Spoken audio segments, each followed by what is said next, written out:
this idea where we're going to collapse the good guy with the bad guy and we're going to allow children to watch that, that is a super, super adult, advanced concept. This idea that a good guy could become evil and an evil guy can become good. You know, I'm sorry, but like, even Star Wars, right? Where of course you have Anakin and he eventually turns, again, spoilers for Star Wars. If you haven't seen it, you have plenty of opportunity. Eventually turns the dark side, becomes Darth Vader. You know, you don't really see that until you go and watch the prequels. And we have very intentionally waited to show the full story, even to our 8-year-old. Our 8-year-old hasn't seen, you know, Anakin Skywalker, again, spoilers, kill the younglings, because it's not age appropriate, right? Like, that is not an appropriate scene for an 8-year-old to watch. This guy that you've seen and grown and nurtured and seen him from the time he was 5 and 6 pod racing, and now he's going to go kill younglings, and it's a traumatic moment.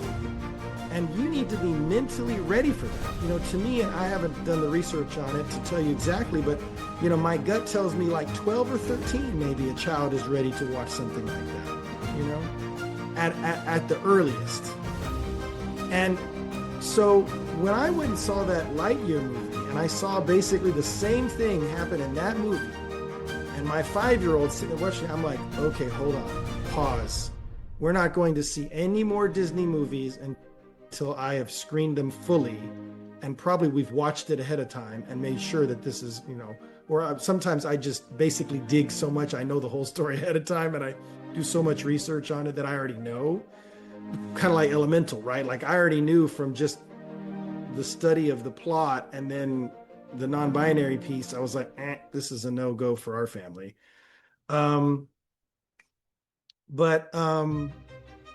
that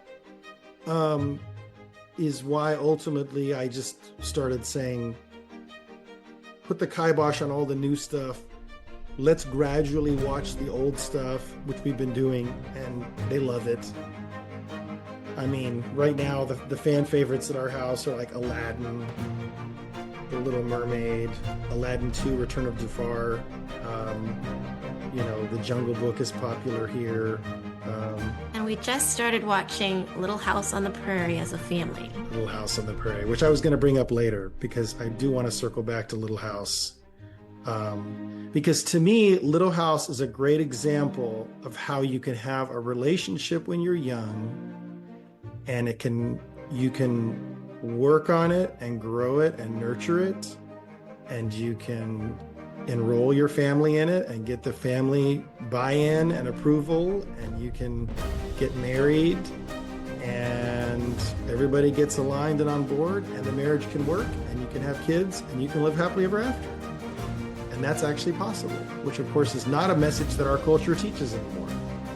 I mean, trust me, I've looked for more contemporary examples of that exact kind of story, where young people meet, they fall in love, they get their parents to buy into the idea of them being together, they get married and have kids, and it all works out well.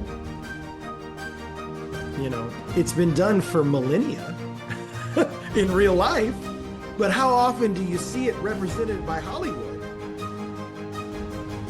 Not very often. In fact, if you all know of such examples, put them in the comments, because I want to find them. I'm on a hunt. But we got a little bit of a tangent, because I do want to, but I was planning on bringing up Little House when we circle back to talking about Ryan and his question he asked me. But let's get back to the question that you had about Elemental. Sure. So we've talked about Elemental and why we kind of were like, not really appropriate for, what was the event that it was supposed to be for? Introducing the baby. So 3 months after the baby is born. Okay, kind of like a baby, like a sip and see. Yeah. Got it. Yeah, no. Winnie the Pooh. Classic. Never gets old. Like, Winnie the Pooh is like the Disney baby thing. They have like young Simba now. You can do Lion King, you know. That's another option maybe. This is the question. Do you introduce adult topics one at a time and discuss them? So again, it's so funny because Dr. Jordan Peterson is right before he got ill recently. He had started this series with his daughter, Michaela, taking questions just like this and answering them.